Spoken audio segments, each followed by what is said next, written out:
Caríssimo, meu nome é Marcos Relvas, sou professor e advogado tributarista há mais de 20 anos e já ajudei milhares de advogados a ingressarem no direito tributário pela porta das grandes teses tributárias. Nessa série de vídeos, eu vou te mostrar como aproveitar essa fantástica janela de oportunidade criada pela Receita Federal, no caso da exclusão do ICMS da base de cálculo do PIS e COFINS, e como transformá-la em honorários extraordinários. Mesmo que você esteja no começo da carreira, com a metodologia que eu vou te ensinar e os materiais que eu vou disponibilizar gratuitamente, você terá condições de sair na frente e competir com grandes escritórios. É isso mesmo. No Brasil, temos em torno de 1.935.000 empresas de médio e grande porte que têm direito à restituição do PIS e COFINS cobrados indevidamente. Inclusive comentei no meu blog sobre restituições milionárias que saíram recentemente, como os 250 milhões do Magazine Luiza, 89 milhões das indústrias Home e dezenas de outras sentenças que recebo dos meus alunos todos os dias. E você, vai querer ficar competindo por ações de juizado especial com mais de 1 milhão de advogados em nosso país? Não dá, né? Eu vou te explicar como a Receita comete verdadeiros abusos contra os contribuintes, burlando a lei, a Constituição e até sentenças judiciais. E muito pouca gente sabe ou percebe que isso está acontecendo. O cidadão comum nem imagina que o governo age contra as leis que ele mesmo cria. Existe um mito muito forte na mente dos contribuintes que a Receita Federal age estritamente dentro da lei. Mas eu vou te provar com fatos e documentos que as coisas não são bem assim. Na verdade, o que ocorre é justamente o contrário. A Procuradoria-Geral da Fazenda Nacional usa diversas estratégias processuais no claro intuito de evitar a redução da arrecadação. E muitas vezes um caráter meramente protelatório. Isso é um absurdo contra o contribuinte brasileiro. Mas também cria uma grande oportunidade para nós advogados, pois a Receita impede os contadores de calcularem o imposto corretamente, restando apenas a via judicial. E quem faz a via judicial? Nós. E o que eu acho mais fantástico nessa área é que o seu resultado é proporcional ao proveito econômico do cliente, ou seja, grandes restituições, grandes honorários. E isso tem transformado a vida de centenas de alunos que estão aplicando a minha metodologia corretamente. Para que você fique totalmente seguro no final dessa aula, eu vou colocar depoimentos de alguns dos meus ex-alunos, para você ver o que está acontecendo com eles. Parece mentira, né? Mas eu demorei muitos anos patinando até entender essa carreira. Sem qualquer orientação, material de suporte, e depois de mais de 20 anos atuando na área, poder montar uma metodologia que realmente funcionasse para compartilhar com os colegas se tornou uma missão de vida pessoal e profissional. Escolhi nesse meu momento fazer somente o que gosto. Fico muito feliz de saber que estou contribuindo com a cidadania do meu país também, enfrentando e ensinando uma legião de advogados como verdadeiros guerreiros sociais e levar para empresários um direito que eles nem sabiam que tinham. É uma grande alegria mesmo quando recebo e-mails de alunos com uma sentença favorável. É uma realização profissional para mim, ver um colega ficar milionário com uma tese que eu ensinei. Essa metodologia é um atalho na busca de independência financeira. Você já parou para pensar o que é independência financeira para você? O que você faria se tivesse alguns milhões investidos? Hein? Iria parar de trabalhar ou às vezes iria trabalhar somente com aquilo que gosta de fazer? Eu posso não ter milhões investidos, mas eu consegui optar de fazer somente aquilo que gosto de fazer. Como eu disse, para chegar nessa metodologia foram muitos e muitos anos de erros e acertos. Para dar sustentabilidade para a minha família, eu tentei de tudo dentro e fora do direito, mas vivia sempre com dificuldades financeiras e só sonhando com aquela ação que seria o meu bilhete premiado entrar pela porta do meu escritório. Nem pensava em atuar com direito tributário, porque tinha, como tem até hoje, fama de ser muito difícil, não é verdade? Até que um dia, um contador amigo me trouxe uma proposta para atuar junto com ele numa ação para recuperação de ICMS, substituição tributária, para uma concessionária de veículos que era cliente dele. Eu nem sabia o que era aquilo. E meu primeiro impulso foi de agradecer e dizer que eu tinha mais o que fazer para ganhar o dinheirinho daquele mês, com meus clientes de juizado especial, execução de títulos extrajudiciais, trabalhistas e outras, e uma agenda de audiências insana. Era isso que era a minha vida. Com a insistência dele, acabei estudando uma petição de um outro advogado que ele tinha conseguido e me admirei quando logo na primeira leitura consegui entender do assunto, mesmo sem ter conhecimento aprofundado sobre o direito tributário. Como a ação desse primeiro cliente que ele me trouxe era de um valor significativo, eu me entusiasmei e resolvi arriscar e aceitar o desafio. E aí fui com ele visitar esse cliente. Para minha surpresa, quando apresentei o assunto para os sócios da concessionária e eles perceberam que estavam pagando tributos indevidamente, fecharam o contrato comigo logo na segunda visita, pois ficaram fascinados com a possibilidade de reduzir o ICMS rapidamente e ainda recuperar parte do que já tinham sido pago. Fiquei ainda mais radiante quando em poucos meses saiu a sentença e consegui resultados expressivos para esse cliente. E como primeiro honorário, eu recebi um carro zerinho, já que ele era, esse cliente, uma concessionária Fiat. Na sequência, indicado para fazer esse mesmo trabalho, eu fui visitar a concessionária Ford, da pequena cidade do interior de Mato Grosso, que eu atuava por opção de vida naquela época. Mais um resultado positivo e percebendo que muito poucos colegas entendiam da área tributária, resolvi começar a atender cidades vizinhas e meu destino acabou sendo a capital do estado, onde o volume de oportunidades, obviamente, era bem maior. Contudo, eu vou te contar um segredo que mantive por muito tempo. Eu não tinha percebido que era aquela grande tese que fazia toda a diferença. Eu fiquei achando que era a área tributária como um todo, que dava muito dinheiro, como muita gente acha, que era boa de trabalhar, e decidi estudá-la a fundo e gastei muito tempo e dinheiro para me especializar. Depois de algum tempo, aquela tese do ICMS substituição tributária esgotou o seu potencial. E coincidentemente, hoje, ela ressurgiu, de uma maneira inusitada. Mas isso é uma conversa para um outro dia, que eu vou te contar direitinho como que isso aconteceu. O que é importante que você entenda agora é que toda tese tem uma janela para a sua utilização, como é o caso desta que vamos estudar hoje, que está com a janela escancarada, mas existe a possibilidade dela se fechar em breve. Preste atenção. Na maioria das vezes, depois de alguns anos, quando o fisco percebe que não tem mais qualquer possibilidade de reversão, ele faz as adequações determinadas pelo STF e aquela tese se esgota para os advogados. Mas, naquela época, eu passei a me dedicar ao direito tributário como um todo e verifiquei que os clientes já não eram tão fáceis de se conquistar. Não havia mais tantas indicações e os clientes só me procuravam quando tinham algum problema urgente e, em geral, não tinham valores tão significativos. Foi então que comecei a ficar bem preocupado com a sustentabilidade do meu novo e bonito escritório instalado no melhor prédio da capital. Resolvi então me qualificar. Fiz mestrado em Direito, fiz MBA em Gestão Empresarial para entender melhor a cabeça dos empresários, descobrir como falar com eles na sua linguagem e não no nosso juridiquês, como eu sempre falo. Comecei a dar aulas em faculdades importantes de Direito, me tornei membro ativo da seccional da OAB e fui representante da ordem em todos os assuntos tributários para a qual ela era chamada a participar.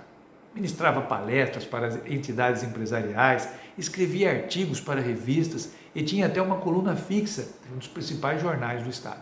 Enfim, eu me tornei bastante conhecido e respeitado, mas continuava sem resultados expressivos, vivendo altos e baixos nos ganhos dos meus honorários. Não entendia bem por que isso acontecia. E você que advoga há algum tempo certamente já deve ter se perguntado: como eu faço para aumentar a renda do meu escritório se eu só posso ficar aqui sentado esperando alguém me indicar ou me procurar? Não é assim? Percebi também que eu tinha muitos colegas com alta qualificação acadêmica, mas que não tinham sucesso. E ainda colegas com uma ótima rede de relacionamento, mas não tinham o que levar para os clientes, a não ser um cartãozinho para quando precisassem de alguma coisa. Você já deve ter entregado muitos cartões por aí, não é mesmo? E aí, a pergunta que eu te faço é: você se lembra de algum que te retornou dizendo: olha, eu estou ligando porque peguei aquele seu cartão e estou com um problema e queria contratá-lo? Eu, sinceramente, não me lembro de nenhum caso assim em toda a minha carreira. Sempre a conquista do cliente era uma coisa personalíssima, direta ou por indicação, né? Agora, quem não tem o que oferecer a seus clientes, a não ser um cartão, como poderá prosperar? Você já pensou nisso?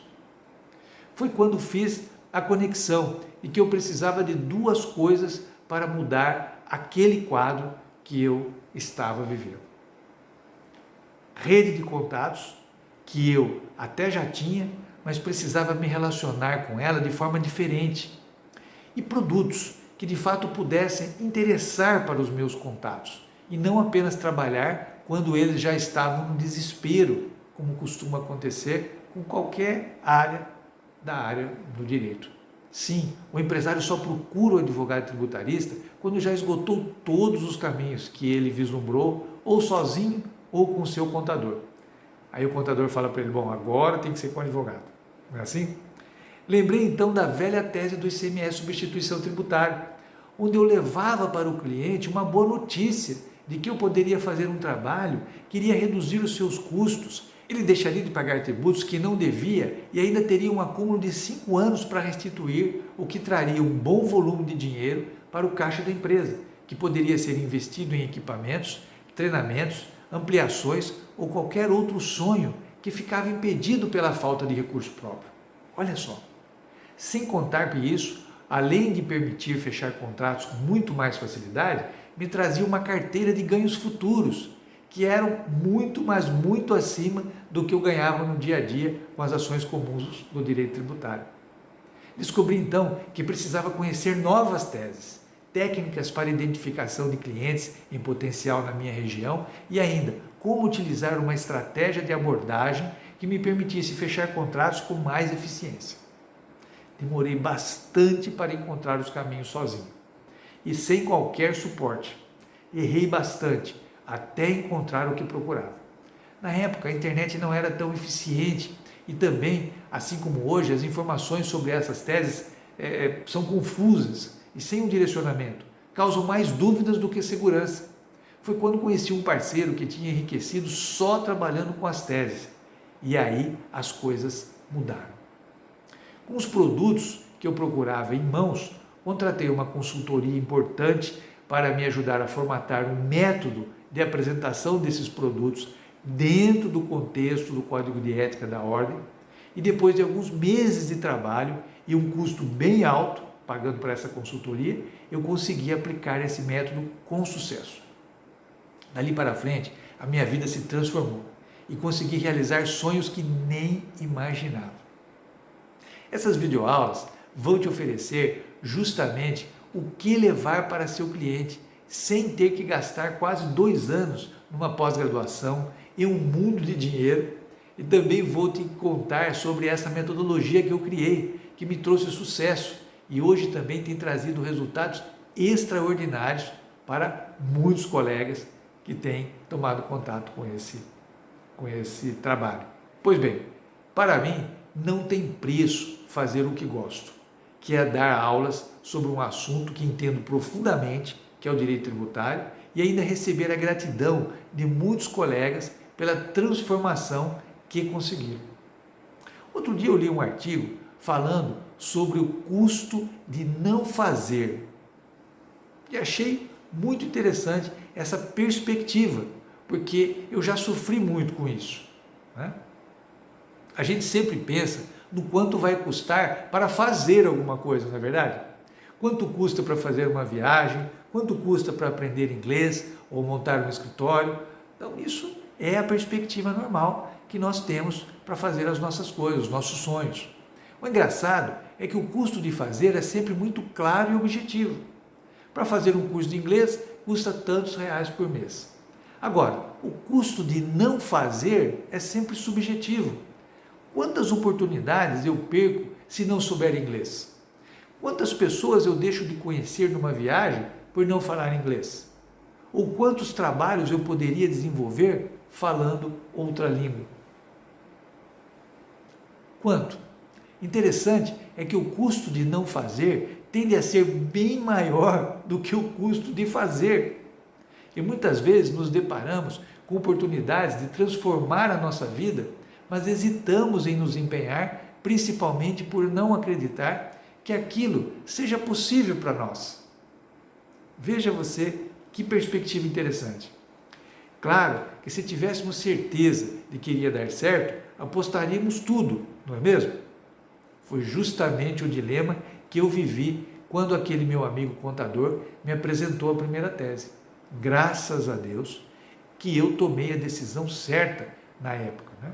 E agora posso compartilhar o que eu aprendi ao longo de todos esses anos com você. Então vamos logo para a fundamentação jurídica da tese, da retirada do ICMS, da base de cálculo do PIS e COFINS, para você entender sobre esse assunto. Que, diga-se de passagem, já não é mais tese, pois já foi julgada procedente pelo STF. Nessa jornada, eu vou te oferecer nada menos que um produto completo e o melhor de todos, no momento que ele está, para que você entenda e já possa aplicar com os seus clientes hoje mesmo, devido a essa janela que nós estávamos falando, aberta. Se você ainda não tem clientes, também vou te ensinar a localizar as empresas com direito à restituição na sua região e como você deve abordá-las lá na próxima aula. Não é milagre não, tem isso. E ainda, se você já sabe quem visitar, mas está inseguro sobre como apresentar essa tese e conseguir argumentar corretamente até fechar o contrato, vamos te ensinar como fazer isso na terceira aula. Vamos agora entender essa tese integralmente. Esse tema se arrastava na Suprema Corte desde 1998. Em 2008, após entrar em pauta quando os contribuintes já ganhavam por 6 votos a 1, houve uma intervenção da Advocacia Geral da União com uma medida de controle concentrado da constitucionalidade chamada ADC, Ação Direta de Constitucionalidade, que na época tinha o poder de suspender julgamentos em andamento por ter prioridade. Desde 2014, tem incentivado os colegas a ingressarem com essa ação e hoje temos a satisfação de dizer que o STF finalmente julgou em sede de repercussão geral e num formato conceitual, que, no meu entender, resolveu essa questão exatamente como ensinávamos, conforme vamos ver daqui a pouco. E a melhor notícia é que não havia pedido de modulação no processo, até o julgamento. Contudo, foi solicitado posteriormente por parte da Procuradoria-Geral da Fazenda Nacional em série de embargos declaratórios, pautados para julgamento agora dia 1 de abril de 2020, 1º de abril de 2020. Para quem não sabe o que é modulação, trata-se do STF reconhecer o direito do contribuinte para frente, mas não permitir a restituição dos últimos 5 anos. Pois bem, essa tese está em um momento fantástico, como eu nunca vi ocorrer nenhuma outra ao longo de toda a minha carreira. Essa janela espetacular se formou em razão de 3 fatores. Primeiro, a tese já foi julgada a favor dos contribuintes pelo STF, ou seja, segurança máxima. Segundo, não havia pedido de modulação nos autos, fato inédito. A Procuradoria comeu mosca, inacreditável aí, não é? E terceiro fator é que essa tese produz restituições milionárias, pois atinge comércios e indústrias de médio e grande porte. Então temos uma tese com potencial de ganhos gigantescos e rápidos e com segurança máxima. Veja você que conjunto de situações importantes que nós temos aí. Mas é preciso se apressar. O julgamento dos embargos, inicialmente marcado para 5/12, agora passado, foi remarcado para dia 1º de abril de 2020. Com isso, ganhamos alguns meses para prospectar clientes e ajuizar as ações. Entenda, você não pode correr o risco de que esse julgamento atrapalhe os seus planos em razão do deferimento de uma modulação favorável ao fisco. Essa é uma possibilidade remota, mas existe. E se eu fosse você, não arriscaria e começaria agora a buscar clientes, fechar contratos e protocolizar as ações antes desse julgamento. E para ingressarmos com essas ações, não basta conhecermos seu conteúdo material e processual. O mais importante, na verdade, é conseguirmos fechar contratos com os clientes rapidamente. É sabermos como apresentar essa tese para eles. Mas até nisso, o momento é favorável, pois é só apresentar aos clientes as últimas notícias que eles entenderão a real dimensão e da urgência e vão querer fechar contrato com você rapidamente. Mas isso é um tema para a próxima aula. Então, vamos lá entender essa tese em seu conteúdo jurídico. A essência do problema está no artigo 195 da Constituição Federal, que diz o seguinte: a Seguridade Social será financiada por toda a sociedade, de forma direta e indireta, nos termos da lei, mediante recursos provenientes dos orçamentos da União, dos Estados, do Distrito Federal e dos municípios, e das seguintes contribuições sociais. Item 1. Do empregador, da empresa e da entidade a ela equiparada, na forma da lei, incidentes sobre. Letra B. A receita ou faturamento. Preste bem atenção. Agora veja o que a legislação infraconstitucional diz, ou seja, o fisco, através de suas bancadas, com o objetivo de enganar o contribuinte, perverte o sentido da Constituição e diz: onde se lê faturamento, para esta lei, leia-se receita bruta. Veja aí o que diz a Lei Complementar 7091. Lá no seu artigo 2º diz assim: a contribuição de que trata essa lei será de 2% e incidirá sobre o faturamento mensal. Joia! Assim considerado receita bruta das vendas de mercadorias e serviços de qualquer natureza. A Lei Geral do PIS e COFINS, que é a 9718 de 98, fala lá no seu artigo 3º, o faturamento a que se refere o artigo 2º compreende a receita bruta. Ora, o faturamento compreende receita bruta. Observe bem que a Constituição fala que a base de cálculo é faturamento, que é o mesmo que receita, de acordo com a ciência contábil, mas difere como termo técnico de receita bruta. Mas quem percebe essa sutil diferença de linguagem? Nós, advogados, sabemos que um termo técnico jurídico pode ser muito diferente do significado comum ou quando utilizado em outras ciências. E o pior é que o artigo 110 do Código Tributário Nacional veda esse tipo de esperteza fiscal. Veja o texto desse artigo, que eu já até decorei de tanto ler. A lei tributária não pode alterar a definição, o conteúdo e o alcance de institutos, conceitos e formas de direito privado. Observe bem, utilizados expressa ou implicitamente pela Constituição Federal, pelas Constituições dos Estados e outros dispositivos, para definir ou limitar competências tributárias. Veja, o STF já tinha se posicionado antes da decisão, agora, referente a esse recurso extraordinário com repercussão geral. E ele publicou o seguinte enunciado 6 do STF, que já estabelecia o seguinte: tributo, COFINS, base de cálculo, conceito de receita bruta, inconstitucionalidade do parágrafo 1º da Lei 9718 de 98. Na verdade, tributos são receitas ou faturamento do fisco e não dos contribuintes. Dessa forma, o fisco não é bobo, sabe que está cometendo um abuso, para não dizer um crime previsto no Código Penal de excesso de exação, artigo 316 do Código Penal. Mas continua fazendo e briga durante muitos e muitos anos para manter esse absurdo, ciente que a grande maioria dos contribuintes não sabe o que está acontecendo e não vão reclamar esse dinheiro de volta. Como esse abuso vem ocorrendo há mais de 20 anos, mesmo que os contribuintes resolverem buscar esse direito, vão poder recuperar apenas os últimos 5 Imagine quanto dinheiro o fisco lesou a sociedade e quantos outros que nem vão buscar esse direito, por falta de informação ou por medo. A audácia do fisco, que domina uma forte bancada de políticos que aprovam o que eles querem, não parou aí. E em 2014, já prevendo uma derrota no STF, fez o que eu chamo de uma manobra imoral e demonstrando uma total falta de ética com os contribuintes.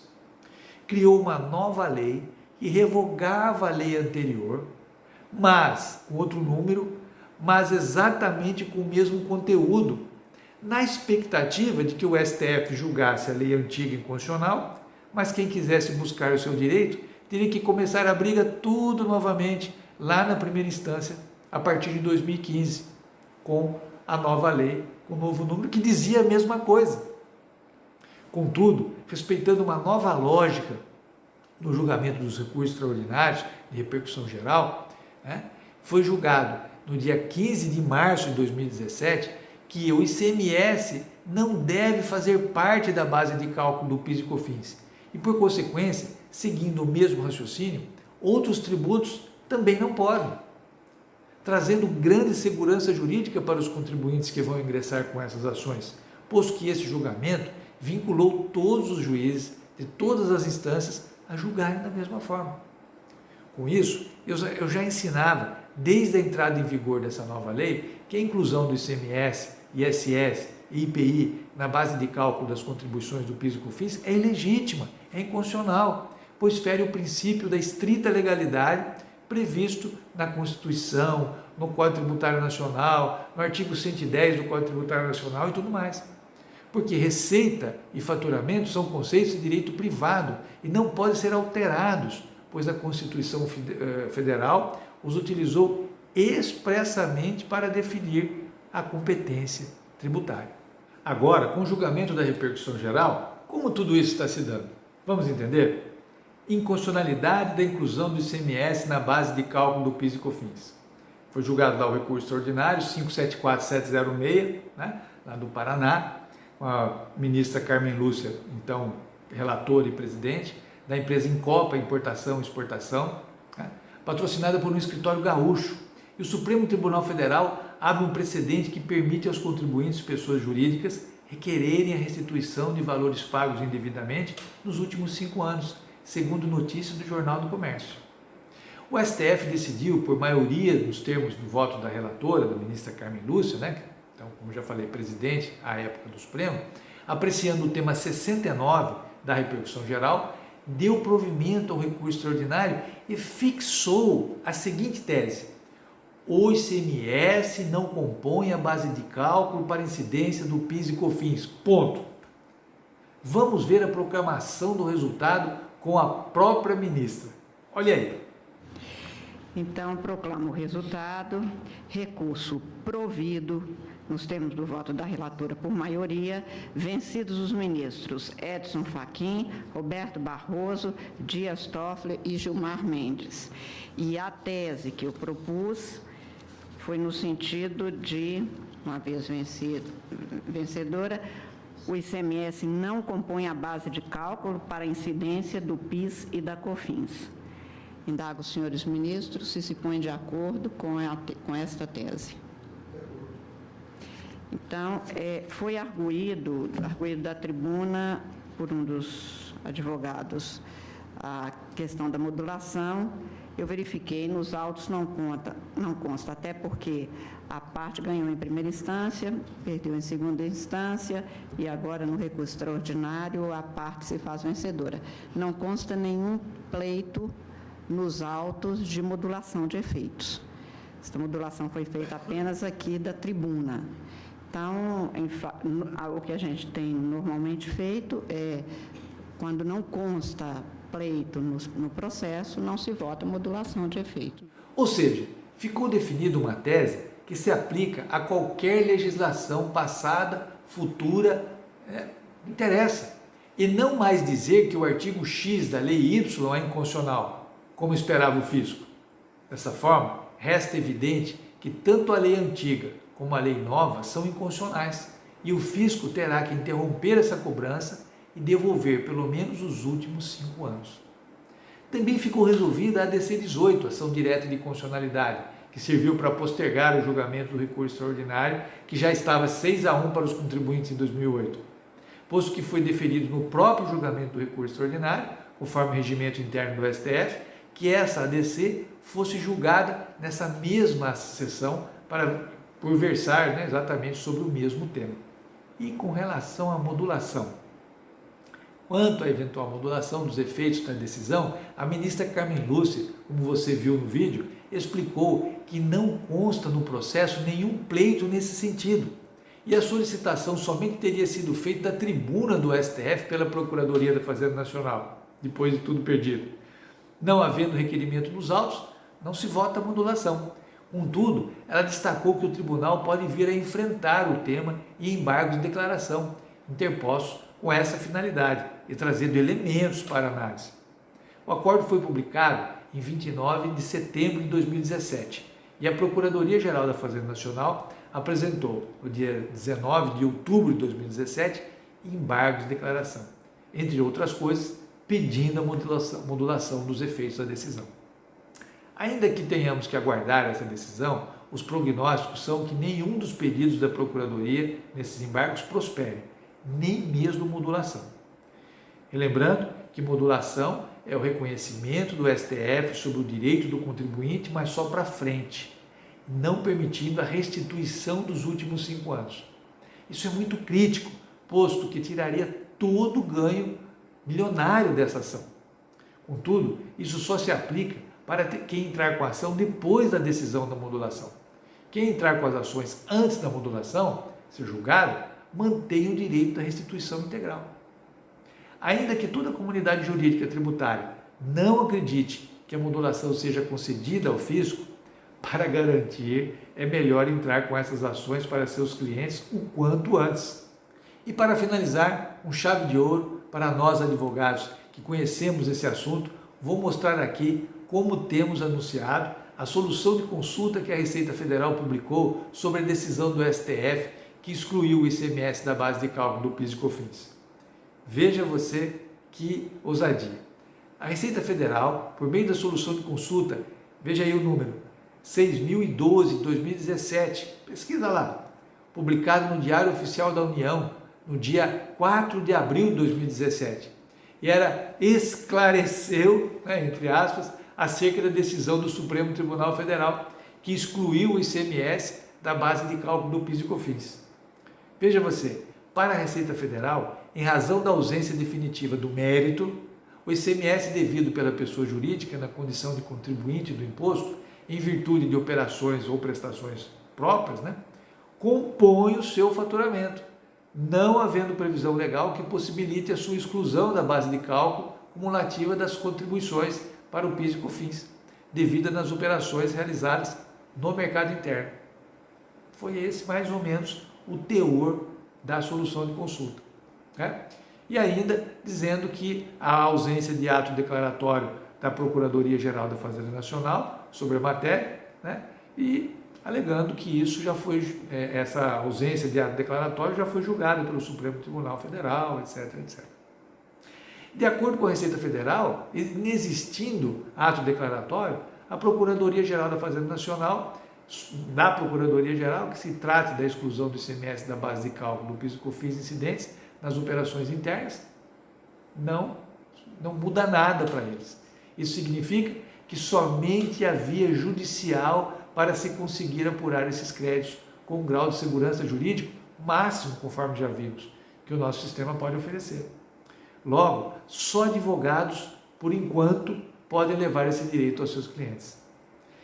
Como essa tese se aplica somente para empresas fora do Simples, os resultados em geral são bem expressivos e, além de levar conhecimento e cidadania para as empresas que você conhece, terá a oportunidade de trazer a redução de custos para essas empresas, capital novo para investimento com as restituições dos últimos 5 anos e, por consequência, obter como recompensa para você honorários que podem ser milionários.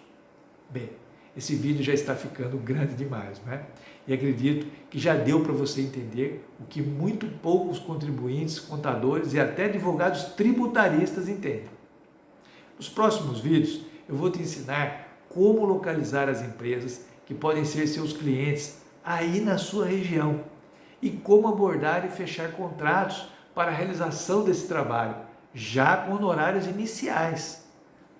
E uma coisa eu posso lhe garantir, isso é pura transferência de experiência. E você não vai encontrar nada disso em nenhum livro ou aulas em qualquer outra instituição.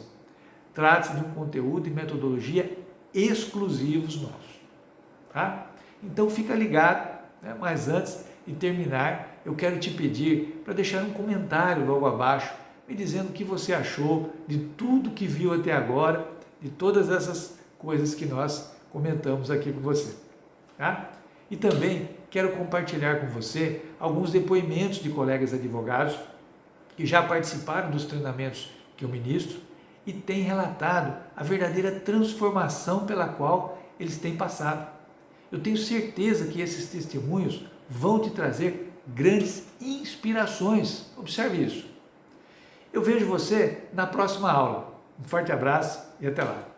Então, eu me formei em 2006, eu fiz Direito porque eu sempre gostei da matéria. Eu nunca tive oportunidade de advogar. O meu estágio foi numa empresa pública, eu lidava com licitações e contratos administrativos. Saí da faculdade aprovada direto no concurso público. Eu fui servidora por 5 anos, tive a oportunidade de trabalhar como desembargadora, então tive uma experiência processual muito grande. Só que eu estava do outro lado e eu sempre tive vontade de advogar. Eu gosto de linhas argumentativas, eu gosto de criar, eu gosto de defender direitos, debater, e isso o funcionalismo público não me permitia. Então, mesmo não tendo consciência de como o mercado funciona, e eu vou ser sincera, eu não tinha, eu cheguei nua e crua quando eu pedi para restabelecer a minha OAB, mas ainda assim eu preferi enfrentar todos os riscos para poder empreender na advocacia, para exercer algo que realmente me motivasse a crescer.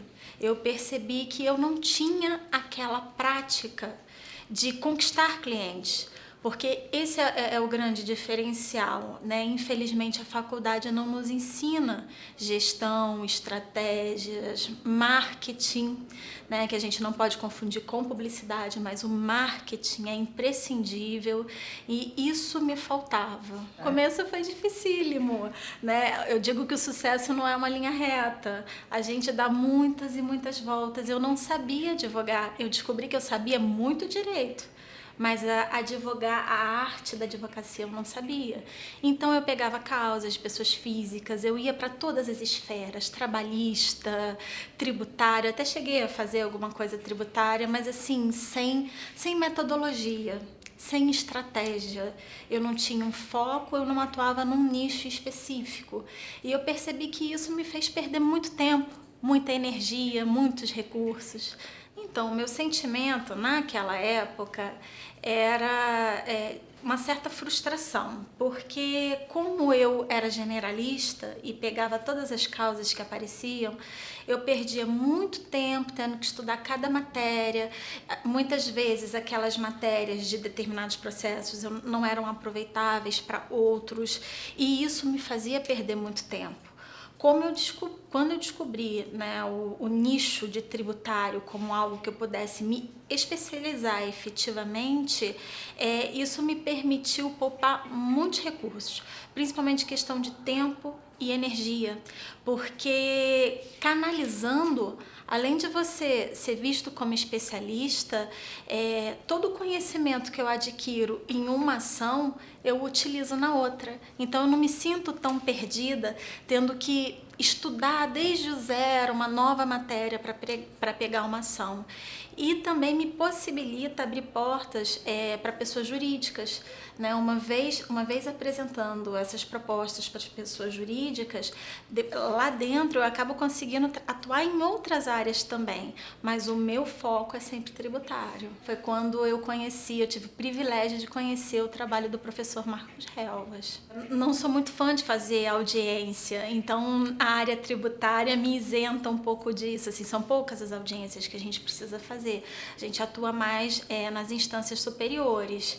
E por gostar da matéria e identificar isso como um nicho promissor, principalmente para fazer uma advocacia de escala, fez toda a diferença para mim. Normalmente a gente lida com o direito teórico e a prática é totalmente diversa.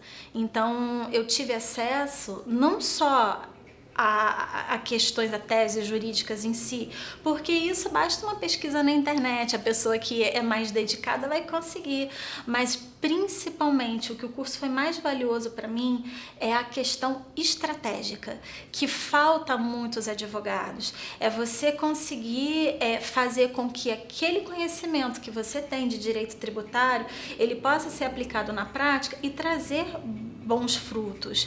Isso não tem preço. A gente tem uma distinção. É claro que as grandes empresas, os complexos, os grupos econômicos, eles têm acesso a essas informações, até porque eles contam com escritórios grandes.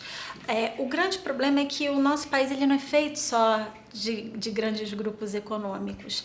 A gente tem o micro, o pequeno empresário, né, o médio, a empresa de médio porte. E esses eles não sabem que eles têm esses tributos a receber de volta, que pode ser utilizado inclusive na atividade econômica, o que vai fazer com que aquela empresa cresça, o que vai contribuir para novas contratações de funcionários. Então o impacto social, ao meu ver, é muito grande.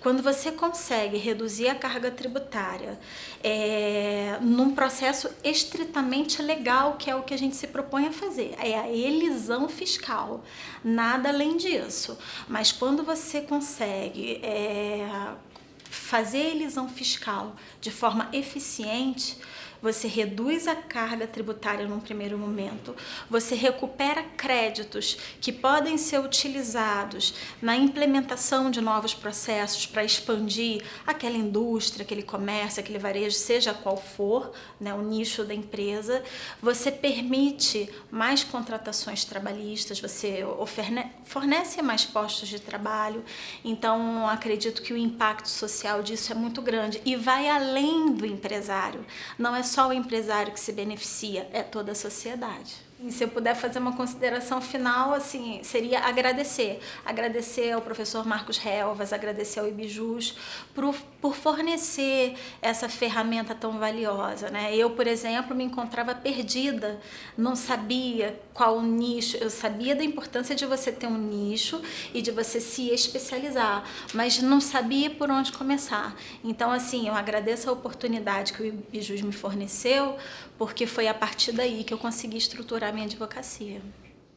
Eu, desde pequeno, fui incentivado a fazer direito e acho que foi até um incentivo muito bom pela parte do meu pai, porque acho que casou com a minha personalidade. E quando eu estava no terceiro período, eu me tornei servidor público e acabei que não fui para a área da advocacia.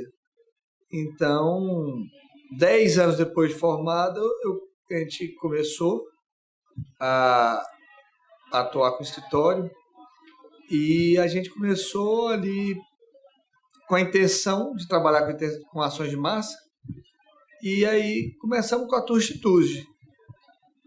Naquela ânsia por conteúdo, passamos a pesquisar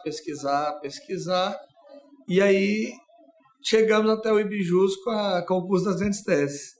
Eu não sou partidário daquela teoria maçante. Então, eu buscava algo que realmente trouxesse a prática. Porque de academia, a academia ela é muito bacana, mas a gente sofre muito com a prática, né? Então, eu estava buscando algo que eu pudesse realmente aplicar no trabalho, né? Eu queria saber operacionalizar o direito e não saber o direito. Assisti uma aula sobre Tusti, uma aula gratuita, e eu percebi que era justamente o que eu estava buscando, né? Eu estava buscando algo prático. O que mudou é que a gente trabalha com muito mais segurança e aumentou o meu leque, porque a gente trabalhava com uma tese e a gente estava formulando uma outra, aumentou demais o meu leque e a minha segurança nas reuniões, na hora de passar para o cliente, melhorou muito. E em termos de resultados, mais de 400% de aumento no faturamento. O escritório ele passou de 2 pessoas trabalhando, já são 5 advogados, mais 2 colaboradores. Passamos de um escritório de 40 metros quadrados para um escritório de 200 metros quadrados. Então, realmente mudou a nossa rotina e mudou a perspectiva de futuro do escritório. Uma coisa que eu simpatizei muito com o professor Marcos é que eu sempre tive na minha cabeça essa vontade e essa filosofia de inverter o papel. Eu ofereço o que o escritório tem para o cliente. Eu acho que para a advocacia moderna não dá mais para sentar na cadeira e esperar o cliente chegar na sua porta, não. Eu acho que eu me encontrei no direito tributário, aí nas grandes teses. As aulas elas serem online foi, na verdade, um estímulo, né? Seria muito complicado o deslocamento de Goiás para São Paulo ou algum outro centro. Então foi um estímulo. E apesar de ser online, as aulas são ao vivo, o que ajuda muito, porque você pode fazer perguntas, participar da aula, então não empecilho nenhum nessa parte. Em relação ao investimento, só vai ser caro para quem não aplicar. Assim, na verdade, investimento é irrisório. É irrisório em se tratando de trabalho. Agora, se alguém tiver a intenção de fazer o curso para botar o certificado na parede, aí cada um vai avaliar quanto vale esse certificado. Para quem quer trabalhar, o valor é irrisório. Eu só quero dizer que eu fiquei muito satisfeito e eu espero que o IBJUS promova outros cursos além das grandes teses do direito tributário, né?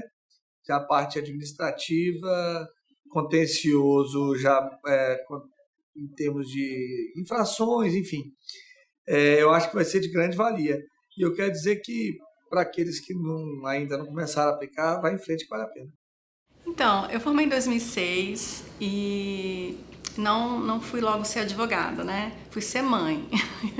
Eu tenho 3 filhas e aí depois de um tempo eu resolvi realmente abrir meu escritório. Em 2015 eu comecei a trabalhar na área de direito. No início a gente acaba trabalhando em todas as áreas. Fiz pós-graduação, sou coautora de livros na área jurídica, na área tributária. Participei de algumas associações em Brasília e também dentro da OAB na área empresarial e tributária.